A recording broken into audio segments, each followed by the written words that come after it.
Welcome to Music and Medicine. I'm your host, Dr. Moshe Lewis. I'm so excited today to be joined by Robert Palmer Watkins. He is making an encore performance for us, given some technical issues and things like that. But I hope you saw his sizzle. You've seen him in Walking Dead. You may remember him from General Hospital. But now he's got a new exciting series out called Tub Life. And he's going to talk to us just a little bit about his inspiration for music and the kind of things he's working on. Welcome, Robert. Hey, thanks for having me, man. I Yeah. appreciate it.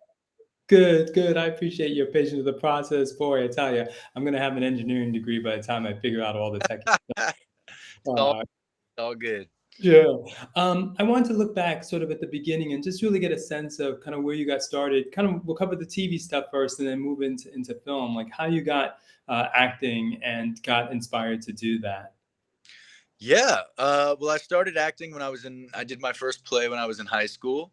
I was always really into the arts, and I was more of a visual artist. I used to draw and paint all the time, and I thought I wanted to be an animator for the longest time. And then in high school, I did my first play. My English teacher convinced me because they needed guys for the play, and I was a little hesitant at first because it wasn't necessary. It wasn't exactly the cool thing to do, do Right.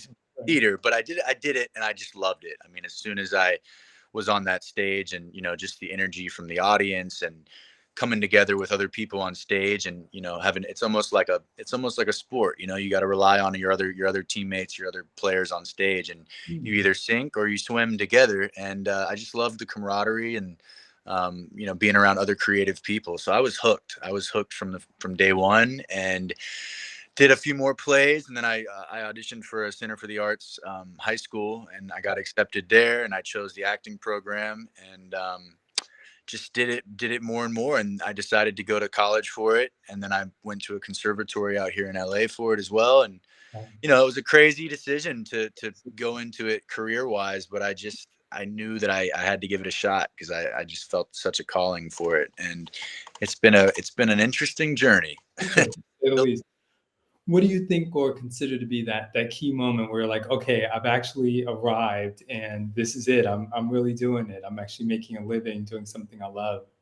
I mean, I still don't feel like I've arrived. It's one of those careers where it's just ups and downs every day.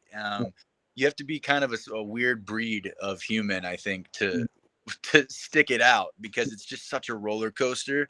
Uh, I mean, even when you do get a big show or a big job, that can be over in a second, or the show can do really well and you're on the show for years, and then the show, it's an up and down roller coaster. So you got to really just learn to enjoy the journey. And that's kind of where I'm at now, is just remembering that it's a journey. And I think all the ups and downs of the industry and of the process are kind of what makes you a better artist. And I don't know, I've learned a lot over the past few years, and the pandemic too, just sticking out the pandemic and staying in LA and finding ways to be creative, and creating my own show, Tub Life, and working on my own music. And there's so many ways to release stuff now.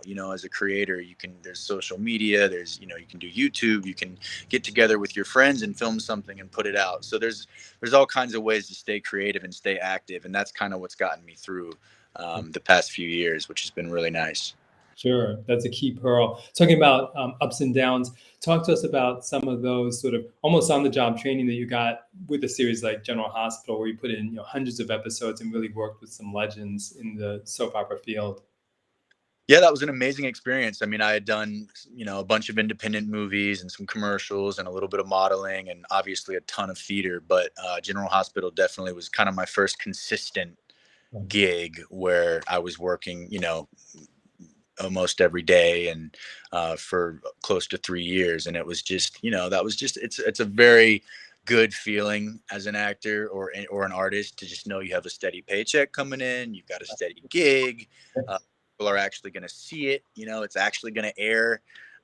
You do all kinds of projects out here that sometimes don't get picked up, or sometimes don't see the light of day. So just to know that it's got an audience, a built-in audience. And it was a really, really, really good feeling, and I needed it because I was at a point in my career out here where I was feeling run down and feeling exhausted. So it was kind of like a breath of fresh air to get a gig where I was going to be working consistently. And then, as far as just being on set every day and working with other actors, and Right. just getting to work that muscle, every day was really beneficial, especially I think as a younger actor, to be around these people that have been doing it for so long and they're just so skilled. I mean, I had never really watched soap operas before I was on one.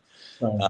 And getting to be on one and just moving at the pace that they move so fast, Yes.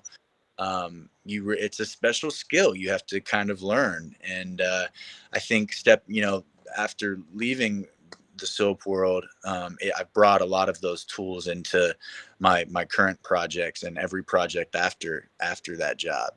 Being able to memorize really quickly, being able to be thrown into any situation and have to adapt quickly, learn your lines, work with new co-stars, and build chemistry really fast. Just the speed of a soap opera is a special skill I think that not every actor gets. So.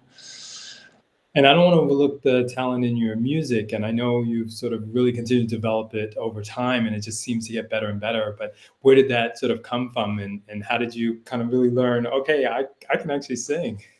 Well, I always loved music. I did some music stuff in high school, and some of the plays that I did required me to sing, which was kind of nerve wracking because I was never the singer of the family. My little sister was a really good singer, and I was definitely more the actor.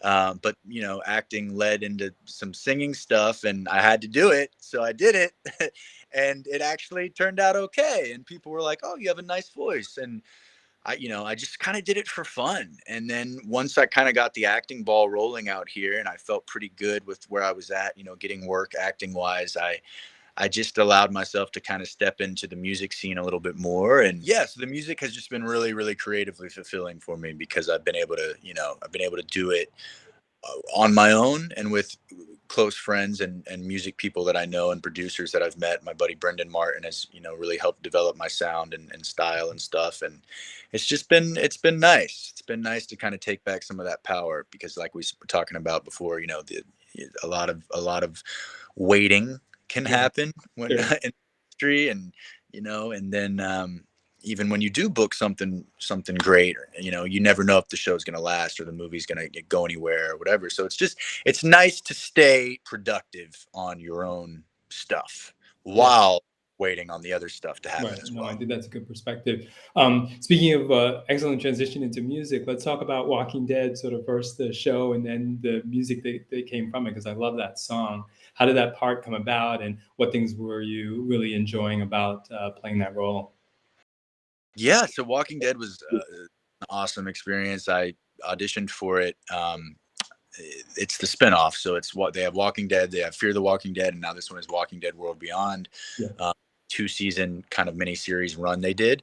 So the show is wrapped now, but I auditioned for season one, and I went in for a few different characters, and they finally wanted me for this Lieutenant Frank Newton character, and it was a small part at first. It was just a few lines in season one, and with potential to recur. And obviously, you're hoping that they'll bring you back and you'll be a Right. recurring character, but you never know. So I did the first season, the one episode, and I was happy with it. Got back to LA, and then season two started up, and they hit me up and they said, "We want to develop your character and bring you back." And I was just thrilled, over the moon. Walking Dead is Mhm. such an iconic. It's Yeah. become. It's got such a huge following, and the world that they've built around these characters and how much they've expanded it into these spin-offs, and it's just really cool.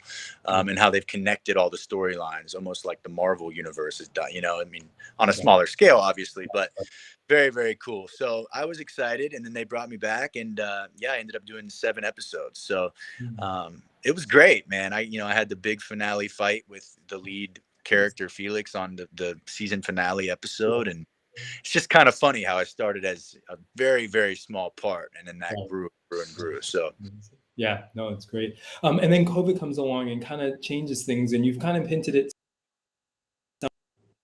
key tools that people almost need to have in their arsenal to storm, be it continuing to stay productive on your own, continuing to create, not always waiting for the phone to come. And you did a lot of those things, including creating your own series that you're working on, Tub Life. Tell us about just sort of yeah, that inner stamina it takes to kind of not get lost in the doldrums. Yeah, I mean, it's a lot of work creating a show. I'm learning. This is the first show that I've worked on, and I'm working with my very, very close friends. So it's been a lot of fun, and it was really nice just to have something during the pandemic. You know, when everything was shut down and the auditions weren't coming in like they typically would. You know, it's nice to stay busy. So and obviously get to hang out. We were kind of quarantining together. I've worked on it with my roommates. Yeah. Uh, so just to stay busy with something, to not lose our minds. And it's a comedy, and it's just a lot of fun. It's a lot of fun. But we shot the pilot, and we are currently working on getting the pitch ready. So it has not been released yet, Right. but we're it's a 30-minute series, and yeah, we're going into the pitch phase now. So it's Yeah. exciting, but again, it's a lot of work, and I'm learning a lot. It takes a lot of work to get a show ready, Exactly. to be picked up or pitched. Right. An education in and of itself. Absolutely. Shameless plug. Tell us where we can find you and more of the things that you're up to. Yeah, you can find me on pretty much any social media. Robert Palmer Watkins is my handle on pretty much everything. Instagram. I'm learning TikTok because I have to with music stuff, Yeah. so I'm on there as well. And I keep those pretty up to date with all my projects and stuff. Tub Life should hopefully, fingers crossed, be coming out within the next couple years. Hopefully, we'll get it on air. Yes. I've got 3 movies coming out this year: Trapped In, 6 Feet, and one that I'm working on right now, actually. And then I've got more music coming as well. So a lot of cool stuff in the works and up ahead. Absolutely. Well, it's always a pleasure. I really appreciate you literally, fitting us in a busy schedule and with lots of things, attention. We're appreciative. And like I said, I think you've given us some really helpful pearls and some insight to really understand that, as you said, the phone isn't always going to ring. You've got to find ways to keep yourself busy and working, and also accept that not everything will fully come to fruition. But if you're doing what you love, it's a chance to really, give to people that may appreciate it, even other worlds beyond. Who knows? We may know. Yeah, yeah. Thank you, man. Well, what y'all do is really, really cool too. I appreciate you guys having me on again. Absolutely. Thanks so much. We look forward to staying in touch. All the best.